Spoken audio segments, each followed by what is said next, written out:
काशी में प्रख्यात कथावाचक मुरारी बापू के द्वारा सूतक की परिस्थितियों में राम कथा कहना घोर निंदनीय है। जब व्यक्ति धर्म से ऊपर उठ करके अर्थ की कामना से इस प्रकार के आचरण करता है, यह समाज के लिए निंदनीय हो जाता है। पूर्व में भी यह जानते हुए कि 32 प्रकार की अग्नि होती है, लेकिन उन्होंने चिता की अग्नि के सामने फेरे दिलवा करके विवाह कराए थे। तो मंगल को अमंगल से रिश्ता जोड़ना और उसकी गलत व्याख्या करना और व्यासपीठ पर बैठ करके अल्लाह मौला करना, यह आचरण शोभा नहीं देता है। व्यासपीठों की मर्यादाओं को बना करके रखेंगे तो ज्यादा ठीक होगा।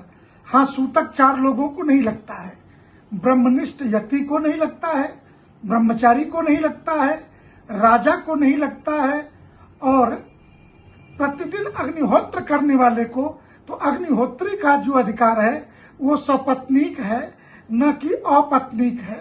तो मुरारी बापू को यह बताना चाहिए कि इन चारों में वो क्या है। दूसरे, कौन सी ऐसी बैरागी परंपरा है कि जो 16 दिन से पहले समष्टि और षोडशी का भंडारा करती है, जिसके यहाँ पिंडदान हुए बगैर जो है, कौन सा ऐसा परंपरा है? सिर्फ संन्यास परंपरा में जीवित ही स्वयं का श्राद्ध किया जाता है, बीरजा होम होता है। बैरागी परंपरा के अंतर्गत तीनों वैष्णव अखाड़े और 3 सिखों के अखाड़ों में भी 16 दिनों की षोडशी तो सन्यासियों की भी होती है 16 दिन पर ही, परंतु बीरजा होम उनका हुआ रहता है, इसलिए त्रिपिंडी श्राद्ध नहीं होता है, शेष का त्रिपिंडी होता है। तो मुरारी बापू समाज को धोखा मत दें और धर्म को धंधा में मत बदलें, यही बेहतर होगा।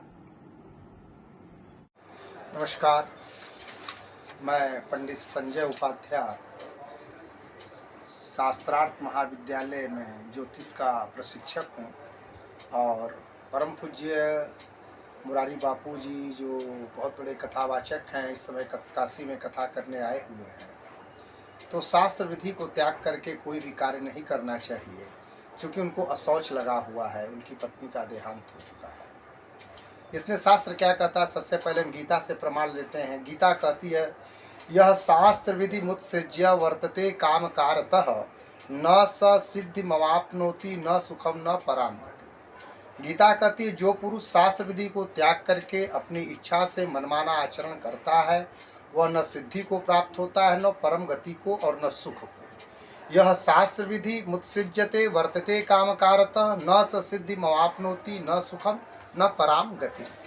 और तस्मात् शास्त्रम प्रमाणम ते कार्याकार व्यवस्थितौ ज्ञात्वा शास्त्र विधानोक्तम कर्म कर्तु मिहार हसी।